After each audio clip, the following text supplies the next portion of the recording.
الشیطان الرجیم بسم اللہ الرحمن الرحیم اللہم صلی علی سیدنا محمد و علی سیدنا محمد وبارک وسلم وسلم. آج چشتیہ سلسلے کی انتہائی نامور شخصیت شیخ فرید الدین گنج شکر کے متعلق بیان کرنا ہے. آپ بلند شیخ فرید الدین گنج شکر آپ بلند پایا اولیاء کرام میں سے تھے. برے صغیر پاک و ہند کے عظیم صوفی مانے جاتے ہیں. آپ مجاہدہ اور ریاضت کشف و کرامت میں بے مثال تھے. ذوق و شوق اور محبت خداوندی میں ایک علامت مانے جاتے تھے.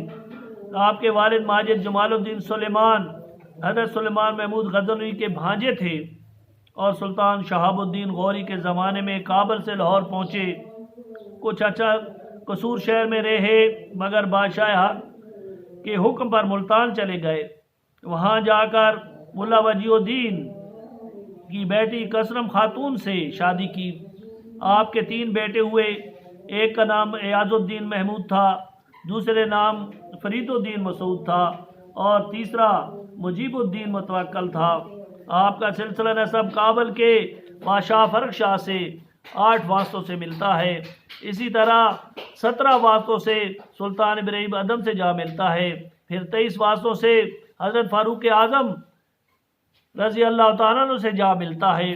شیخ فرید الدین گنج شکر جمال الدین سلیمان شیخ شعیب بن شیخ احمد بن شیخ یوسف بن شیخ بن شہاب الدین بن شیخ احمد المشہور فرخ شاہ بادشاہ کابل بن نصیر الدین بن محمود المعروف نشمان شاہ بن سامان شاہ بن سلیمان بن مسعود بن عبداللہ بن واد اکبر بن ابو الفتح بن اسحاق بن قطب العالمین سلطان ابراہیم بادشاہ بلخ بن ادم بن سلیمان بن حرب بن حور بن عبداللہ بن امیر المومنین فاروق اعظم علی جناب عمر بن خطاب رضی اللہ تعالیٰ. افغانستان کابل کے بادشاہ فرخ شاہ کی وفات کے بعد جب غزنوی بادشاہ کے قبضے میں آ گیا, سلطنت کے حالات خراب اور ابتر ہو گئے.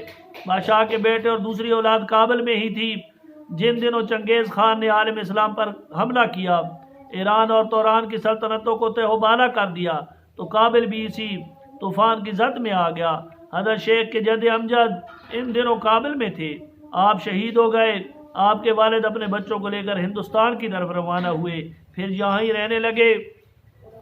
شیخ فرید الدین مسعود گنج شکر 582 ہجری کو ملتان کے علاقے قصبہ گوتوال میں پیدا ہوئے, لیکن آپ کی پرورش ملتان میں ہوئی اور خواجہ قطب الدین بختیار اوشی رحمۃ سے خرقہ خلافت حاصل کیا اور آپ کو قطب المحدین قطب الزہد بن گنج شکر کے القابات ملے.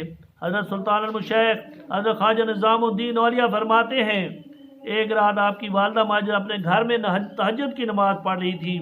ایک ہندو چوری کے لیے آپ کے گھر داخل ہوا. اس کی آنکھیں اس عورت پر پڑی تو اندھا ہو گیا. باہر جانے لگا تو اسے راستہ نظر نہ آیا. چلا کر آواز, اللہ کے بندو, میں چوری کرنے آیا تھا, اب اندھا ہو گیا ہوں, میں توبہ کرتا ہوں, پھر زندگی بھر یہ کبھی نہیں کروں گا. شیخ فرید کی عمر اس وقت 6 سال تھی. وہ پاس ہی سوئے ہوئے تھے. اٹھے اور چور کے حق میں دعا کی. وہ اسی وقت بینا ہو گیا. دوسری صبح وہ چور اپنے بال بچوں کو لے کر آیا اور آپ کی خدمت میں حاضر ہوا اور کلمہ پڑھ کر مسلمان ہو گیا. آپ نے اس کا نام عبداللہ رکھا. وہ ساری زندگی آپ کی خدمت میں رہا. جب مرا تو قصبہ کوتوا میں دفن ہوا. اللہ تعالی ہمیں بھی حضور پر نور صلی اللہ علیہ وسلم کے سچوں غلاموں کی غلامی نصیب فرمائے. وآخر دعوانا انا الحمدللہ رب العالمین.